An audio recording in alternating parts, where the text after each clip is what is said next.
Thank you guys for being here. I know it's 3 o'clock on a Friday and Valentine's Day, right? So I will not make this too long, but I hope it is very informative in terms of what we are doing to expand access to care here in Beaufort County. I know that's what's on everybody's mind, right? Is how are we expanding access to care in a county that is growing tremendously, right? And it does not seem that healthcare is always keeping up in terms of providing that access.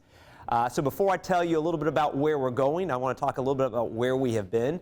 And our actual name is Beaufort County Memorial Hospital, so we do have a relationship, as some of you probably know, with the county.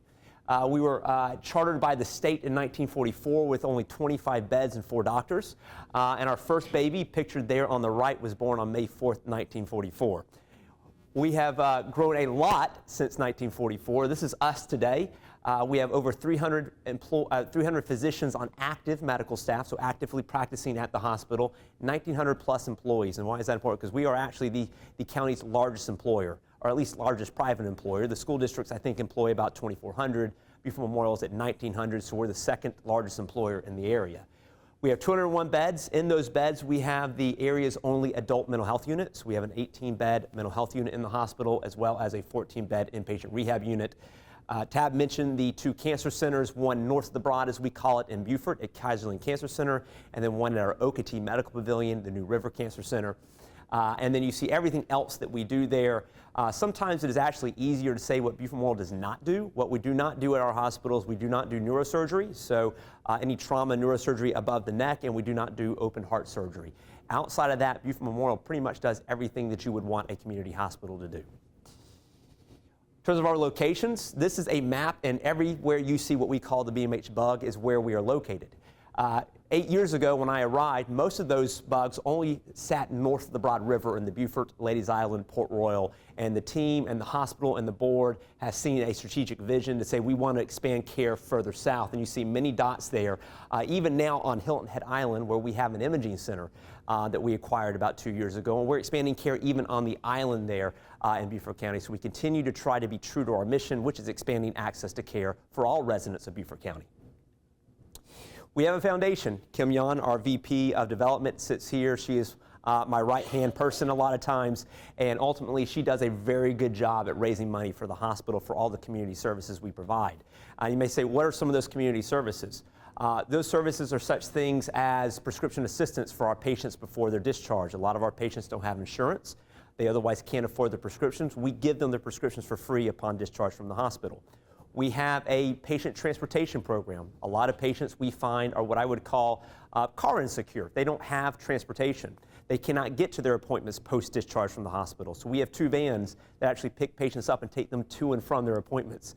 Last year they drove about 23,000 miles serving 26 zip codes, taking patients to and from appointments, which has been very helpful for those patients because what does it do?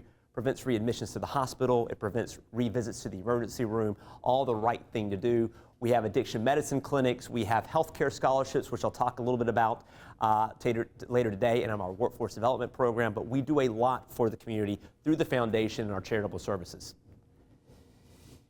You also can't talk about healthcare without mentioning the quality of care that was provided. We start every day, for example, with safety huddles. We talk about safety every day, and we have a lot of awards up here that really validate, I think, the great care that we provide. About 2 years ago, we were recognized, for example, as one of the top 5% safest hospitals in the nation. We actually went up to Washington, D.C. to accept that award on behalf of the Leapfrog Group, which is a watchdog group of hospitals and health systems that grade hospitals from A to F. Basically, they use the same system we're used to in the schools, and we have been graded either an A or B just about every time we've gone through this grading criteria. And if you ever wanted to look up the Leapfrog Group and compare hospitals, you absolutely can across the state of South Carolina, Georgia hospitals, etc. It's just one of those opportunities to say, when I'm receiving care, where should I receive care from based on those scores? We've received other awards such as Zero Harm Awards. We have Becker's Hospital Review named us a great community hospital in 2023, so one of the top community hospitals in the nation. The list speaks for itself. We're just very pleased with this list because, again, we see this as validating what we do as an organization and the care that we provide to our patients. In terms of how many people we care for, we are the busiest hospital between Savannah and Charleston, and sometimes it's not even close. We do about 9,000 admissions and discharges a year to our acute care units. We do about 250,000 outpatient registrations a year. And so think of that as an MRI, a CT, a chemo infusion visit. We do about 45,000 to 46,000 emergency room visits a year. That's about 120 a day. So we see about 120 a day on average in our emergency room, and from the emergency room, we probably admit 20 to 30 a day as well, pretty consistently. So Medicare, if you look at a Medicare classification, calls that a high volume emergency room, which is astounding if you think about the county. The county is about 250,000-ish people. To do that many visits a year is a lot of visits happening at Beaufort Memorial. We do about 12,000 to 13,000 surgeries a year and growing.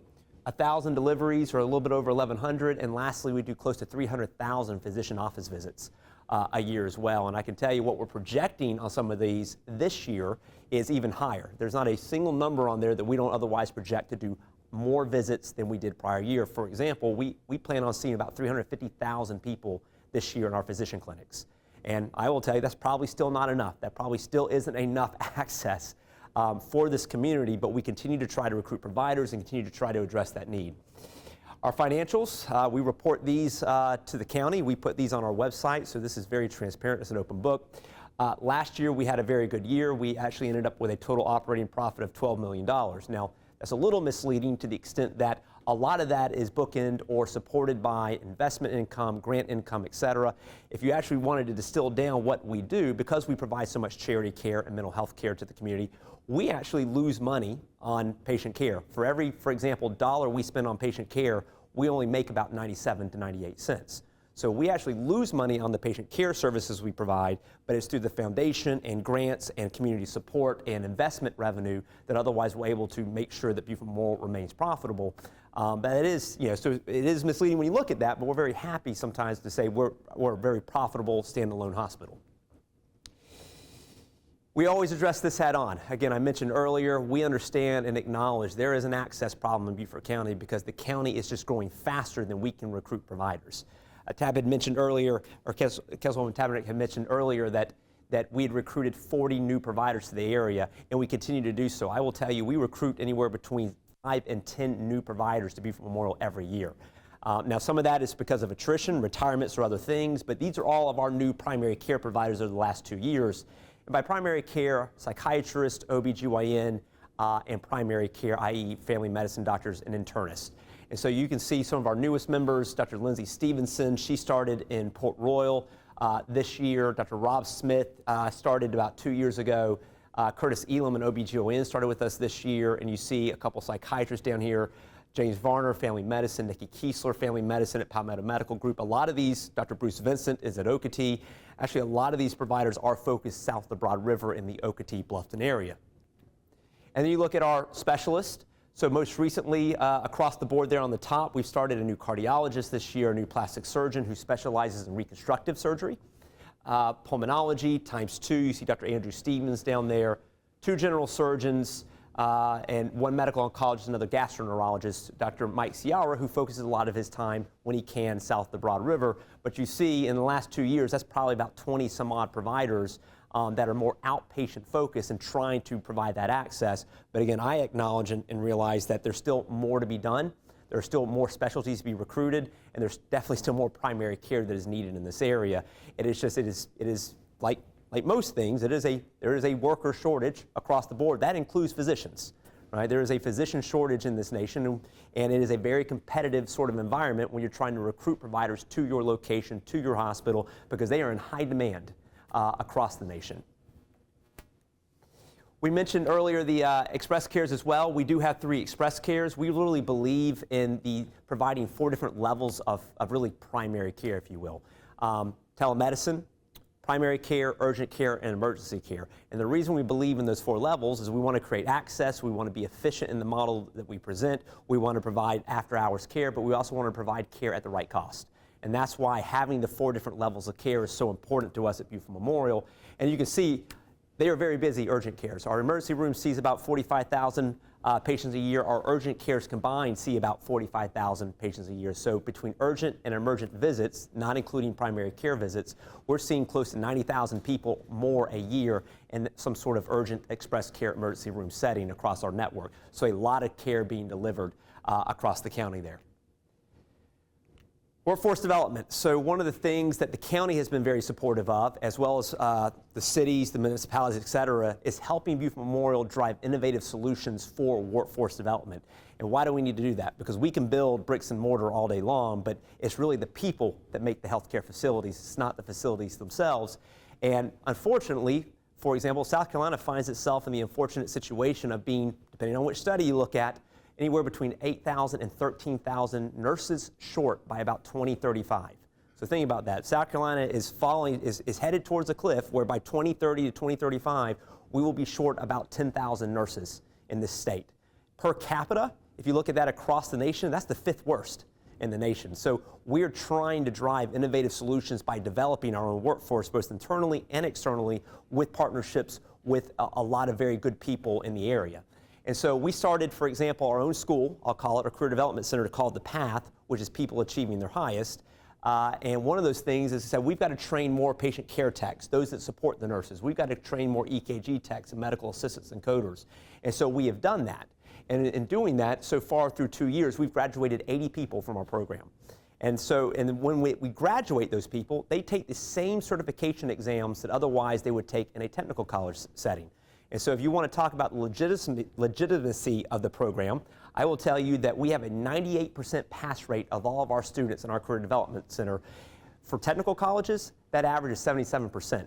So they're taking the same certification exams, getting the same education, but our students are passing at 98% on their certification exams. So we are putting real healthcare clinicians into the workforce, helping to support our nurses and our physicians in a very extraordinary program that's received a lot of recognition at a state and national level. Some of us are actually going to the Center for Medicare Services next month and presenting at their national conference what we have done as a community hospital and workforce development. And so we're very proud of that because a lot of the things that we do at Beaufort Memorial, even though we're a standalone community hospital, we're being recognized at a national level for some of the programs we're putting together, which says to me that a lot of times we swing what I say above our weight class when it comes to our innovations and what we do. The other really cool innovative thing that we've done to address the nursing shortage is we've partnered again with the City of Beaufort, Beaufort County, and now USCB to open up a brand new nursing school on our campus. And you see right there, we have 4 what we call simulation labs, and these simulation labs use mannequins with artificial intelligence to help train the nurses of tomorrow. And we have a mother-baby, we have a geriatric patient, we have a pediatric patient, we have an adult patient, and they can all do and say different things through that technology to train these nurses. We have one mannequin in particular, his name's Hal. If you walked in and saw Hal would tell you, that's Hal, what are you here for? And Hal would tell you, I'm here for belly pain for the last four days. And then you say, Hal, what did you have for breakfast? And Hal would tell you, I had grits and eggs this morning for breakfast. And these nurses are having this interaction with this robot, right, with this AI, and that robot can do and say different things to kind of throw the nurses off their game, right, and make sure they're responding. It's very cool. It's the newest and greatest way to train the nurses, and it's being done right on the campus of Beaufort Memorial in conjunction with the University of South Carolina, Beaufort. And we're doing this because we think if we partner together, we can double the enrollment at USCB. So USCB is now accepting 2 classes per year versus 1 class per year, which means that is a good thing for the future nurses of tomorrow in Beaufort County. The other thing that we realize at Beaufort County is the cost of living is just too dang high. And we have a problem in 2 areas in particular, especially for those in the workforce. 1, housing, and 2, childcare. And so we've addressed both in different ways. The first thing I'll talk about is housing. So right next to our development that is currently going on at Bluffton and Buckwater Parkway, we will break ground, I think in 6 months, on Live Well Terrace by BMH. And this is another one of those really cool, innovative partnerships where we've come together with Beaufort County, the City of Bluffton, and a group called Woda Cooper who does affordable housing to start seeing how can we partner to build more affordable workforce housing for all the residents of Beaufort County.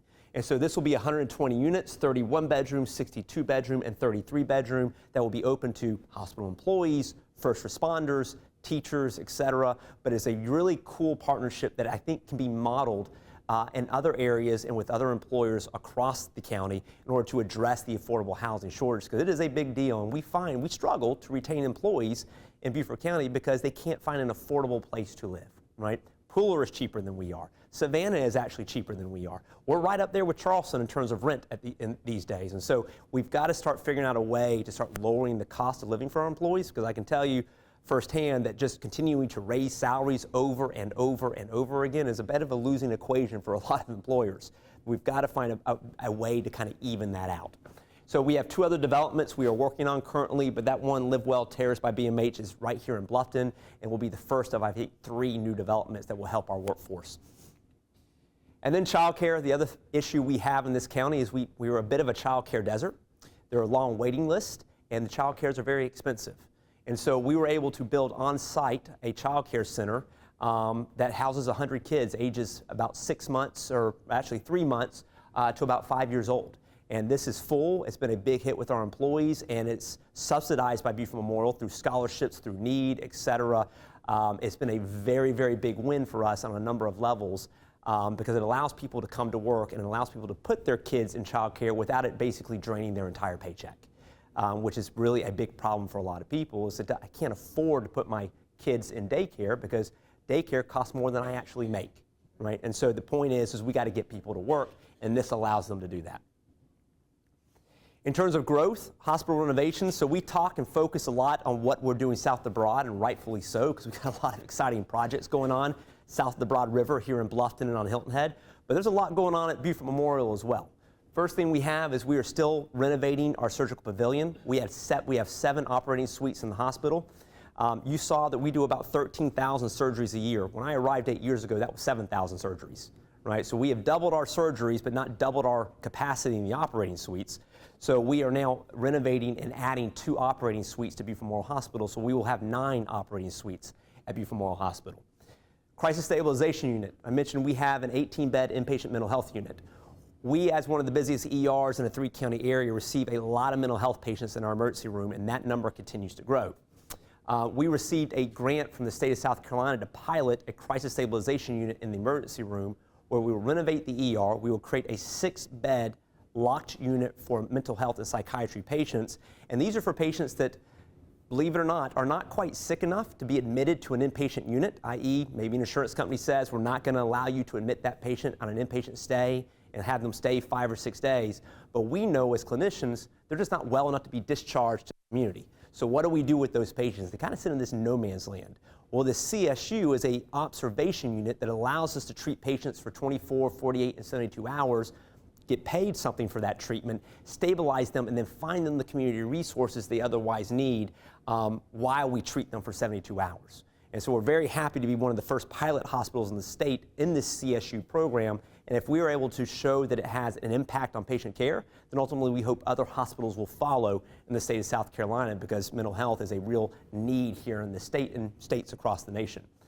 And then lastly, we are also improving our interventional radiology suite. As we've grown our cancer program, we have grown our interventional radiology program, and as such, we need newer equipment, better technology, and so we're renovating that as well at the hospital. So there's if you walk through the hospital, it almost looks like a war zone. I mean, there's construction going on everywhere, right? And if you hear it and you're in the hospital, we apologize for the noise, but it's all good things happening directed at how do we improve patient care at Beaufort Memorial.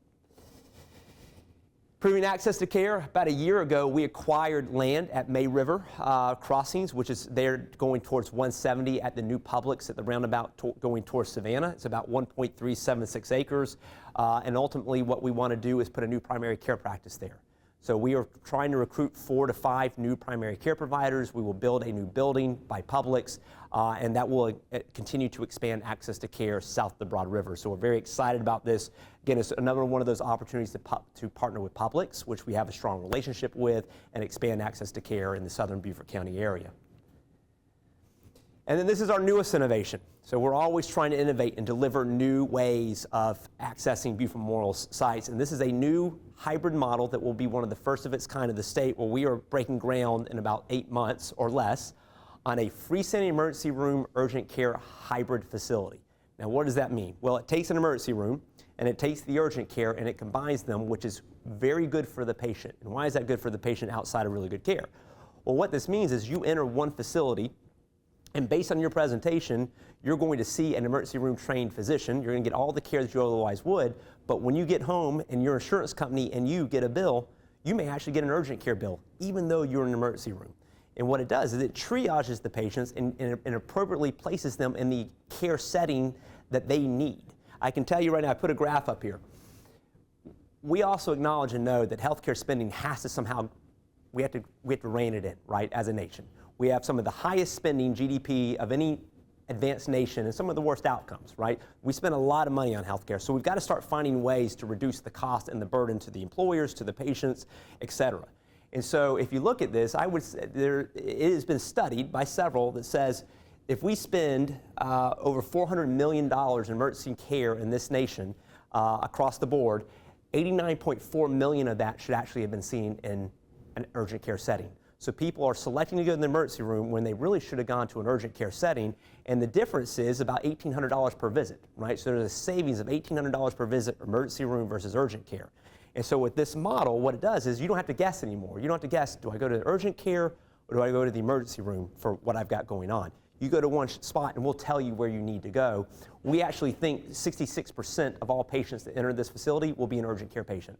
That's how the model works. Between 60 and 70% of all patients that enter this facility we think will be urgent care patients and otherwise get urgent care bills. This will be our first of, I hope, many that we span across Beaufort and Jasper counties. And then lastly, the Bluffton Community Medical Campus. So if you have driven recently by Buckwater Place or Bluffton and Buckwater Parkways, the corner there, we have land that is now starting to be finally cleared for us to break ground, for us to build and break ground on our Bluffton Community Medical Campus. Now, for those who have been following Beaufort Memorial, and maybe you've been following us all the way since 2019, we actually bought this land and asked the state for permission to build a hospital on this land in 2019. And yes, I understand it is 2025, and we're just now breaking ground. I won't bore you with the details of certificate of need laws and litigation and everything else. I will just tell you, not by our design, we've been held up from building this facility for about 6 to 7 years, but we finally now have a pathway to break ground, and we have done so. So if you drive by there are a lot of trees coming down, the site has been cleared, and we are now off to the races. Now, as it's constructed, we are going to construct it in 2 phases. The first phase, which will be done in late 2026, will be an emergency room. It will be a ambulatory surgery center with ORs. It'll be a lab. It'll be an imaging center. It will not have beds to start, so it will not be an acute care hospital late 2026. In 2027, we will break ground on the beds, i.e. we will shell out our 3rd floor through this construction, and in 27, we will take that shelled out 3rd floor and we will construct the beds. And by the end of 2027, it will be an acute care hospital.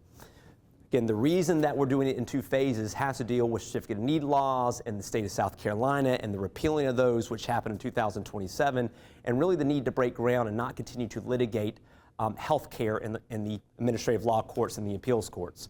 And so that's why we're doing it in 2 phases. It was the right thing to do to go ahead and break ground. And what do I mean by that? Well, go back to, we need to recruit more providers to the Bluffton, Okatee, Hardyville area, right?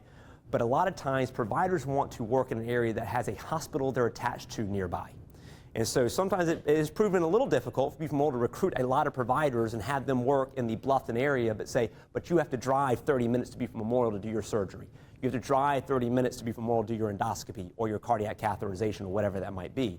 And so what this facility does is it creates an anchor for us as a hospital and health system to now really start recruiting new providers to the area, because now we're providing not only physician practice locations close to their home and where they want to live, but now we're also providing a hospital where they can do their surgeries and their procedures and round on their patients, et cetera.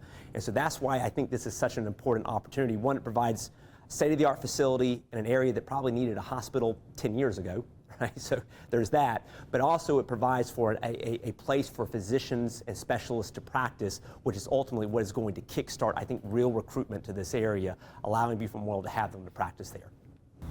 Russell, after 7 years of planning, I've read that as recent as February 6th, we have visible signs of the Beaufort Memorial Hospital expansion. Please tell us what's involved in that plan. Well, it is finally coming to fruition, right? We've been planning this for 7 years, maybe even longer. And today, you'll see, if you drive by our lot, which is at the corner of Bluffton and Buckwater Parkway, clearing of the land that will otherwise be today an ambulatory center that will have an ambulatory surgery center and freestanding emergency room. imaging lab, with later the capacity to expand to a hospital. On the third floor, we have an area that will be shelved, and hopefully in 2027 or sooner, we'll start expansion and construction of our hospital beds, and then ultimately we will finally have the Bluffton Community Hospital by Beaufort Memorial there in Bluffton. We're very excited about that. Now, I understand that part of this development is also going to involve something that's so critical to our area, and that's some affordable housing? Correct. Please explain that. So we can, as you know, we can build all the bricks and mortar hospitals and physician clinics and imaging centers we want, but ultimately what really makes those centers are the people inside of it. And one of the things we have realized is that we have to help be a solution to the affordable housing crisis we have in Beaufort County. And in partnership with Wood & Cooper Companies, which is a not-for-profit affordable housing developer, Beaufort County, and the city of Bluffton, we have come together to construct at the same location or near it 120 affordable housing units that will serve not only our employees but other residents in the community, such as first responders, school teachers, etc. We think it's a very nice model, this collaboration and partnership that can be implemented all over the county, hopefully. Now, with a demographic like Sun City, down the street there's others like us. Which of the services do you feel will be very much impacting our community's benefits? Well, I think in particular, right, this new location will provide better access to care. It will provide emergency services 24/7, closer to home. It will provide Beaufort Memorial specialists, who a lot of residents in Bluffton and Hilton Head and Okatee, they use our specialists, our general surgeons, our gastroenterologists, our orthopedic surgeons, our cardiologists.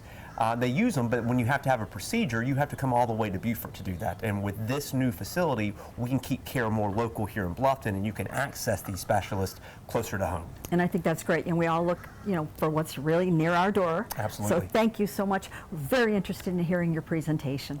Very excited. Thank you so much.